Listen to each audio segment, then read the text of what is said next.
One more thing. I failed you as the host of this show. For as many years as I've done this, as many years I've been covering Jason Kidd, was he a secret genius the whole time? In a way, explain today's one more thing. I'm not a doctor, so. That's it. It's me versus the machines. I don't know. Satnam change. Nice penetrating thrust to the middle. Hot man, the hot player. Wait. One more thing. Fired up. Welcome. You're still locked on to the Dallas Mavericks, your team every day. My name is Nick Angstadt, media member covering the Mavs for over 10 years. Today's episode is brought to you by FanDuel. If you want to be right in the middle of the action this season, visit FanDuel.com. Place your NFL live bets all season long. It's a one more thing, a bonus episode of Locked On Mavs. If you missed yesterday's show, Slightly and I talked about the Nets game, talked about Anthony Davis, Cooper Flagg, starting to figure it out and all that. But today I want to talk about the post-game comments and honestly play some pre-game comments from Jason Kidd. I got to go back and listen to those, and there were some really interesting things. There's just a million things. So the second half of this show, I'll probably just bounce around to a bunch of different things. Kyrie and AD talk about their relationship. AD talks about Max Christie in a really interesting way. But I want to start here with Cooper Flagg playing the point guard and that decision from Jason Kidd. And it was a decision that a lot of people didn't like, including myself, to put him right away with as much of a spotlight was going to be on him, with as much pressure was going to be on this team to be good this season, especially with Nico Harrison still at the helm for the GM role. And all that pressure and everything, all the things that were all like, Cooper Flagg is the savior of this franchise. He is the guy that like the Mavs fans were able to hold on to and be like, all right, well, that terrible thing happened, that terrible trade happened, but now at least we have Cooper Flagg. All that stuff, all the pressure that was on this decision was on Jason Kidd and it was on Cooper Flagg. Jason Kidd looked at it and said, I don't care. And he decided to play Cooper Flagg at point guard, play him out of position, make him uncomfortable. Jason Kidd was very clear from the opening introductory press conference that Cooper Flagg was going to play the point guard. And so I say all that and start that by bringing up a pregame question that actually Vince Carter asked Jason Kidd. And Jason Kidd talks about his mentality in starting Cooper Flagg at the point guard to start the season. And it tells you why he decided to make that decision. Why I shouldn't have been, me, Nick Angstadt, shouldn't have been surprised by the decision that Jason Kidd made. And shouldn't have been surprised that he kept going, even though it was failing miserably for the Dallas Mavericks. This exchange before Jason Kidd and Vince Carter, the first voice you'll hear is from Mike Curtis from Dallas Morning News. But this is a hilarious back and forth between former teammates with the New Jersey Nets at the time, Vince Carter and Jason Kidd. But it's a little of a long walk with Jason Kidd's comment, but you'll hear what he has to say about why he played Cooper Flagg as a point guard to start the season and for as long as he did. Yes, you talk about former teammates. You got one right here, Vince Carter. What comes to mind when you see him on this side of the table? He picked the wrong side. Come on. I'm joking. The media No, side. it's just great to see Vince. Vince could still play. I mean, when in today's game for sure. Shots. But, it's good to see Vince. His IQ, he understands the game. So for him to be able to have a seamless transition into that hard business you guys do. That's right. He has done it well. But it just makes, as a point guard, it makes the game easy because he has to do the hard part. Shoot. Nah, I wish. This question, if you don't mind, because of, Oh, this is your show. I'm just here. But honestly, If you don't you've mind. been a catalyst in assisting and helping people become great players, make a lot of money, become Hall of Famers. Thank you for that. How is that translated in coaching with somebody like Cooper being, with, like you said, all the attention? How will you be able to translate that as the point guard now as the coach and help him kind of grow in that? Here it is. Yeah, I think, man, you've been doing your homework, man. You make everything look so easy. I think when you talk about Cooper, just giving him the information to see how he digests it. I know it wasn't a popular thing, but having him at point guard is something that we needed to do sooner than later, because some will flip it and say, why didn't you do this sooner? And so as a coach, I'll take the blame for that, but putting him in that position understanding success is the last 6 minutes of the game, and it turns into the last 3 minutes, your best player is going to have the ball. And so just understanding the game a little bit different than others, I wanted to see him handle the ball sooner. And so sometimes we fail, sometimes there's success, but it doesn't turn us from trying to get better at our job. And so that's the way I look at it. I'm not always right, but I will fail with him because I want to see him become successful. From past experiences of giving others the ball, we've had success and failures. And so this is a 18-year-old in the sense of playing against the best players in the world. I want to see how he handles it. And I thought he did an incredible job. The numbers will say something different. Yeah, he did. But I think as time goes on, yes, there's always a big picture. Sometimes in society we want the now. But in the long run, we're playing the long game with him because of his age, that we just want to hopefully be a part of that successful story. And so I think he can handle that. He's shown that he can handle it. He's never come to me and say he doesn't want to do something. He's open to ideas, and that's kind of cool for a young kid who has all this information that's pouring into him to be able to ask or be able to tell him one thing and he can deliver it. Jason Kidd is fine with failure. Always has been. It's a thing that drives Mavs fans crazy. Honestly, has driven myself crazy watching him over the years. That Jason Kidd will look at a roster, look at a decision to play a certain player at a certain position or play certain players and not play certain players. He does not care about failure in the immediate. He will look at the situation with the Mavs in 2023 and go, this is not working. This is not going to win in the playoffs at all. And just let it fail and just let it die and not and say, all right, I'm going to put them to the wolves. I'm going to let them figure it out. And they did not. And he knew they weren't going to figure it out. And Jason Kidd will look at other lineups and look at that lineup in 2024 where remember that time? If you've listened to this show for long enough, there was a time the Mavericks had 4 of the worst defensive games I've ever seen the Mavericks play. A Mavericks team that was expected to be good. And they had some of the worst defensive games, and I just went, they're not learning any of this stuff. This is not working for the Mavericks at all. I don't know if Jason Kidd is the right voice for this anymore, and I called for his job. And then they went on this run, had the best defense in the NBA to end the season, and they ended up going to the NBA Finals. But Jason Kidd looks at opportunities and says, all right, I'm going to let this guy, this group, this team fail in some of these moments to make them ready for the later moments. And I think that has helped the Mavericks win in 2022 when they went to the Western Conference Finals and beat that Suns team when they, a Game 7, a massive moment. And it helped them in 2024 when they needed to get past the Thunder, when they needed to get past the Timberwolves, when they needed to get through the Clippers even in the first round. And Jason Kidd looks at Cooper Flagg and saw an opportunity. And he didn't care about anything else. He didn't care about the pressure the team was under, that the team was win now. He didn't care what Nico Harrison said. I definitely think he didn't care about what Nico Harrison said. Explain yourself. Sorry. And he looked at it and said, I need to know what Cooper Flagg is capable of. I need to know what Cooper Flagg as a ball handler is capable of.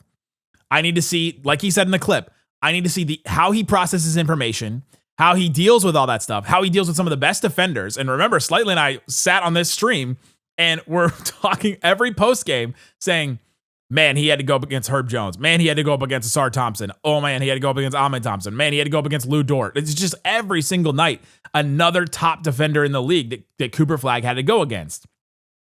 And Jason Kidd was looking through all that and said, yeah, I need more. I need more information. And the Mavs were just sinking. 30th in offense.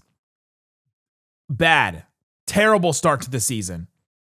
Anthony Davis goes out. The Mavs still kind of did the Cooper Flagg point guard thing, but then kind of made an adjustment. And Jason Kidd said, all right, I've seen enough. He did that with remember when he did it with JaVale McGee in 2023, where he played him, and it was very clear from preseason even, this is not going to work. And he let it go 8 games, and then he was like, all right, I've seen enough. And then he basically didn't play JaVale McGee very much anymore the rest of the season.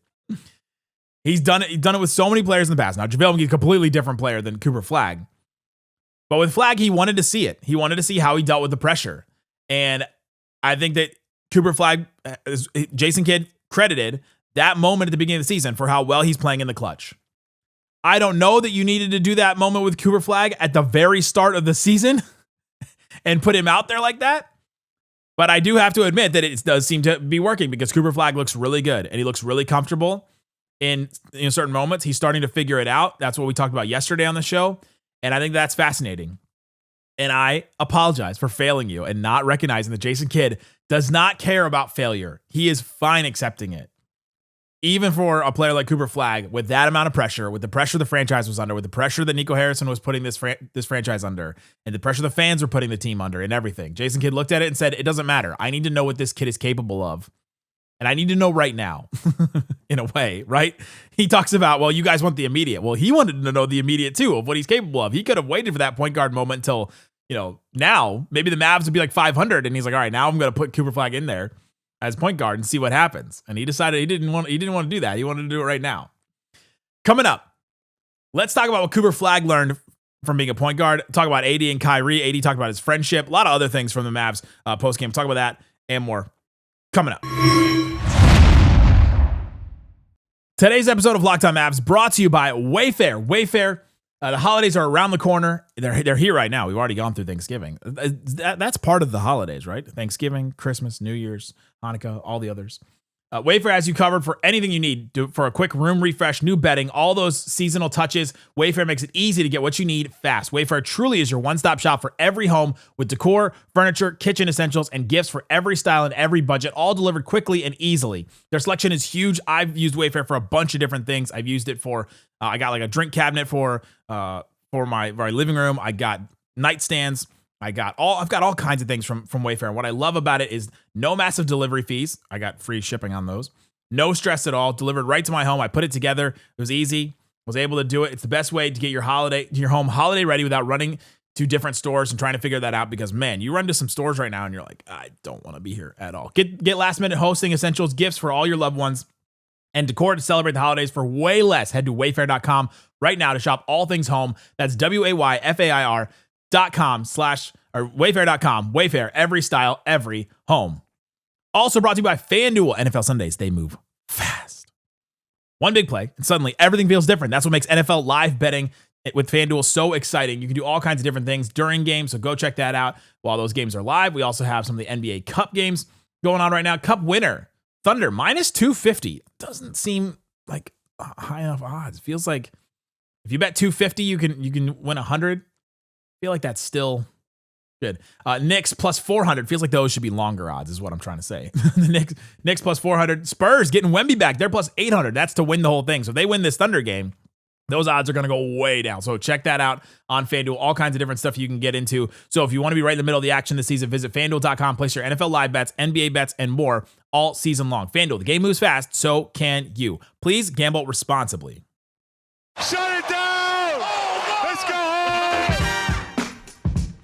It's a One More Thing, a bonus episode of Locked On Mavs. Again, check out the postgame show with me and Slightly. Check out Isaac and I. We did a bunch of shows this week talking about should the Mavs give AD and Kyrie a chance? Do they have to give them a chance? We talked about all kinds of things, reports and rumors on trades. I'm not going to talk about tanking in this show, so you're welcome. I'm not.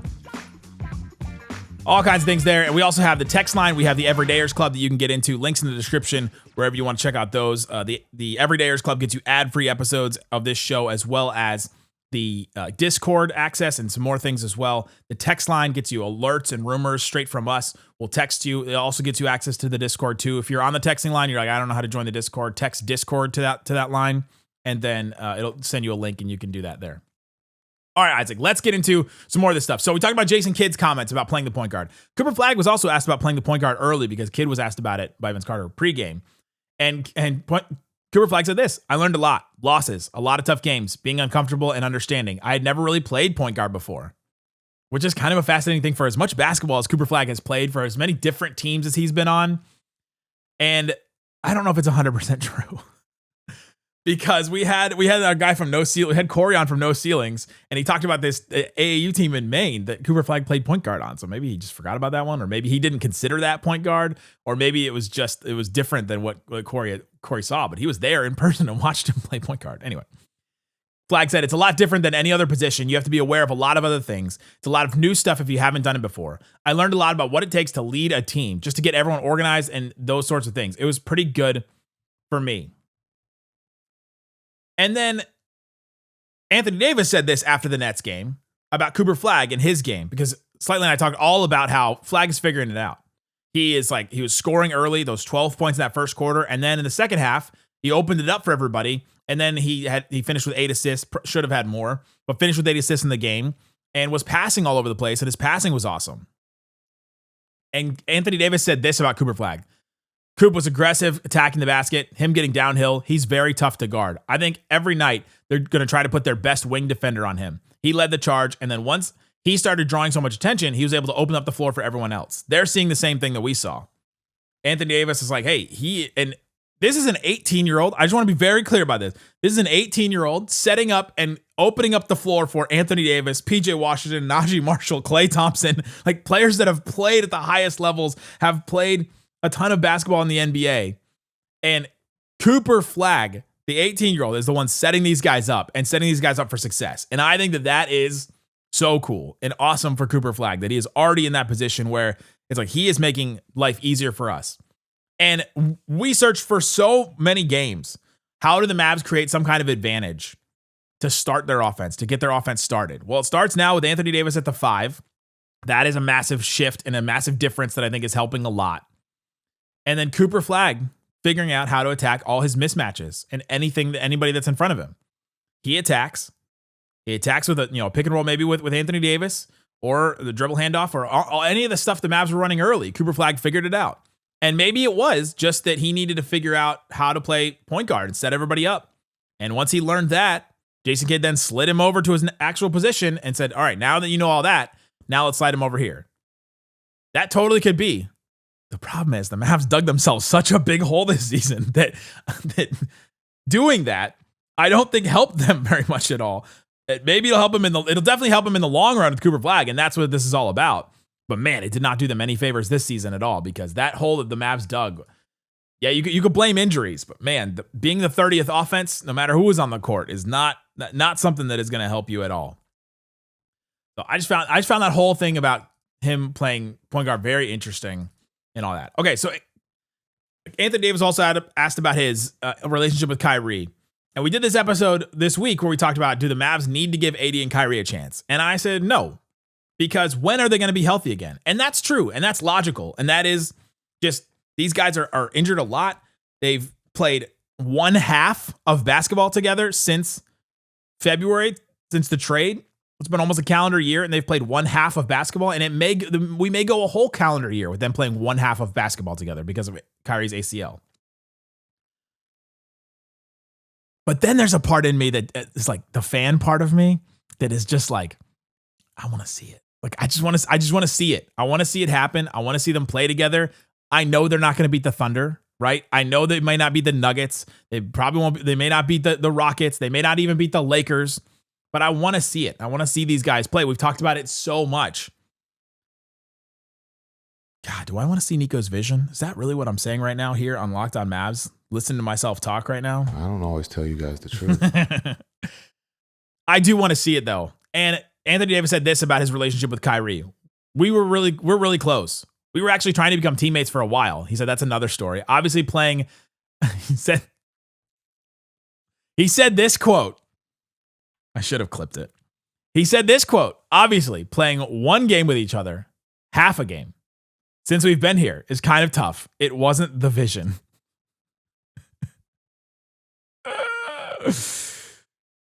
Not him using the word vision is ruined for me. I don't know about you listening. If you are a Mavs fan and the word vision has not been ruined for you, the word vision has been absolutely ruined for me. It's great. It's great, dude. Dude, it's great. It's not great, Kyrie. It's not. But anyway, he says, obviously that wasn't the vision, but having Kyrie as a coach, he's constantly texting me, having him at home games, telling him things, he said has been awesome. And I think that's really cool. And I think that it's cool that Anthony Davis and Kyrie have wanted to become teammates. And even if it's just for those two guys, for the sake of basketball, for the sake of two guys that have been in basketball lore for so long, Kyrie Irving, number one pick in 2011, Anthony Davis, number one pick in 2012. For those guys that have been in basketball lore for so long, Anthony Davis, the only basketball player to win an NBA title, an NCAA title, a World Cup championship, and a gold medal. And Locked On Lakers, Andy Kamenetsky texted me and said, you need to add to the list also NBA Cup champion. It's like, you know what? Fair is fair, Andy Kamenetsky. Kyrie Irving being lauded as one of the best handles in NBA history, having one of the greatest shots in NBA history. Those two guys, there's so much basketball lore behind these two guys. I do want to see them play together. It may not be at the peak of their powers. They're pretty close. It may not be, they may not be healthy for it. I want to see it happen. As the fan person in me, the logic side of me, and looking long-term at this, and Jason Kidd talked all about the long-term in this. He said, we're doing the Cooper Flagg point guard thing because of the long-term. We look at the long-term. All right, I'm looking at the long-term, and I say, all right, if the Mavs don't recoup some assets for some of these guys and be a little bit worse this season for their draft pick to be better and nail a pick or nail a trade in some way, and it is a little bleak for the Mavericks going forward because you don't have picks. You got to figure out how to get Cooper Flagg a co-star and players around him. There's just a lot of things with that. The Mavs will be in the second apron next season if they don't do something. You either keep AD and be in the second apron, or you keep AD and you lose somebody else, right? A Najee, a PJ Washington, like the players around them that you have figured out how to. Or you lose like a Klay Thompson, which could be fine. Or you have to get rid of a D'Angelo Russell if he takes the player option, a Caleb Martin trying to figure out how to get off his contract. That may cost some assets just to get under the second apron, just so that the Mavs are not stuck in that second apron hell. It's just really hard for teams right now. Look at the Cavs. Cavs just don't have a lot of options right now. They just got to get healthy and be better, and that's kind of their only thing. So I do want to see AD and Kyrie play together. Like the fan in me wants to see it happen. Wants to see him play with Coop, right? The picture of all of them at Media Day holding up all the number ones because they're 3 number 1 picks. I want to see that. I want to see what they can do. The logic side of me says that that's not the smartest basketball thing for the Mavericks long term, but as an appreciator of basketball. Anthony Davis talked about Max Christie, the non sequitur of the year, and he was asked about him, and I really appreciated how Anthony Davis talked about Max Christie. I don't know that we've heard him talk about Max Christie that much since he's been here because of gestures to everything that has happened since Anthony Davis has come here. But he loves Max Christie, and I love that about Anthony Davis. They call him Prime. This is a thing we learned very early when they came over in the jet with the trade. We learned in a Mavs social video that they call Max, the Lakers called Max Prime because he was the rookie that they always asked him, hey, you got a phone charger? Hey, you got this? Hey, you got gum? Hey, you got chapstick? Like whatever you got. And he always had it. Every single time he had it. He was prepared. He was like the rookie that was ready with anything. And then Anthony Davis said he asked him for something super random one time and he got it. And he brought it to him. And he just said, man, you're like Amazon Prime. And they just start calling him Prime. And I think that's really cool. It's really cool until you think about they're calling him Amazon Prime. He said, Prime does it all. He's shooting the SHIT out of the ball, defending. We put him on Michael Porter Jr. when he was hot and he turned the water off, getting it into the paint, making the right reads. He actually said something when he got the ball too. Like he hit a shot and then he said something afterwards because Max don't talk a lot. He said some words and it got me a little hyped. He's coming out of that shell. It's good to see. And he said the biggest area of growth Max Christie has gone through is confidence. And we're seeing that right now. He's always been able to make shots. In LA, he was in and out of the lineup a lot. There was times in LA with the Lakers where he would start and then he would play no minutes. He would be out of the rotation. He'd just be up and down, up and down, up and down. And Lakers fans were even frustrated that, this is ridiculous, but they were frustrated that the Mavs, they sent Max Christie over in the Luka trade because Max Christie had just turned a corner with them. And they were seeing this really good starter that JJ Redick was playing out there. And they were sad to see him go. Now, the privilege of that statement, the privilege of that sentiment is insane, but oh well. And then Anthony Davis talks about how the trade was just a really big shock to Max Christie, and that he's kind of getting over that. He's finally settling in, and that he hasn't really talked to Max Christie about it. Because what do you say? Like, how do you help somebody get through something like that, a trade or something like that? And so he talked very glowingly about Max Christie. You could tell there was just genuine appreciation, affection there. And you got to love that. What else happened? Cooper Flagg said this about Max Christie and Klay Thompson. He said, those are two players I always want to know where they are on the court at all times. And I just was thinking about that because that changes the gravity of what a superstar player or what a player like Cooper Flagg can do. To always know where that guy is, where Max Christie or Klay Thompson are, because he always wants to be able to hit those guys. Remember that pass in the fourth quarter against the Nets we talked about yesterday, where Cooper Flagg was under the basket and who was it? Brandon Williams found him right under the basket. Flagg's back was turned to Max Christie, and he jumped around, turned around 180, and in the air threw the ball to Max Christie. He knew exactly where he was because he said he always wants to know where that guy is because that's a shooter. That acts like an anchor for these guys to know I've always got an outlet. I've always got an outlet if I need to kick the ball out to somebody that's gonna hit a shot. And Max Christie and Klay Thompson's job is to be able to find the open space where if the help comes to defend Cooper Flagg, that those guys have to find the open space, hopefully in Flagg's eye line. And some players, you don't need to be in their eye line because they can see everything. But find that space somewhere. And so Cooper Flagg has the anchor to kick out, and he knows he's going to get a solid shot in that offense from those guys. And I just found that mentality very, very interesting. And it's not unique to Cooper Flagg or unique to this situation, but that speaks to how important shooters are for some of these guys. And if you don't have a shooter like that, if you don't have a knockdown 40% 3-point shooter out there that all right, anytime I am in trouble, I can kick the ball out to this guy. If I can pull the defense in enough, I can kick the ball out to this guy, and that's an anchor for me. That's got to be so comforting in a way. And I just found that part really interesting.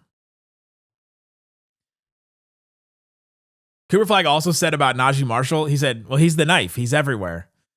He cuts up the defense. He cuts off a drive. I just is he going to keep doing the cut thing? Like cut up a defense, cut off a drive. And he said, when he's out there, we're a better team. And I love to see Najee Marshall get some credit for some of these guys because he's been playing really well. And Najee Marshall was also undrafted. Najee Marshall, Ryan Nembhard, Mavs have some undrafted guys that I think some of that stuff is just really, some of that is really impactful for some of these guys to have to go through that and like make their way in the NBA. You look at Max Christie's second round pick. These guys had to fight their way into an NBA roster, and I think that's really interesting. The Mavs either have number 1 picks or they have second round undrafted guys. That's basically the difference. There you go. That's some thoughts about the Mavericks. That's some thoughts about Cooper Flagg. I thought the Jason Kidd quotes were just fascinating about his way he approached the Cooper Flagg thing. But check the QR code. The link's in the description. Everydayers Club, you get ad-free episodes of this show. Also the Discord. For the text line, you get alerts and rumors, game day thoughts, all kinds of stuff sent straight to your phone. You also get access to the Discord and all kinds of other stuff with both of those things. So check those out. You can subscribe to both of them, and that helps support the show. Guys, thanks so much for listening to Locked On Mavs. We'll be back tomorrow night with more stuff talking about this Mavs team and how the Mavs have been better in the last stretch here. Thanks so much for listening to Locked On Mavs. Peace out.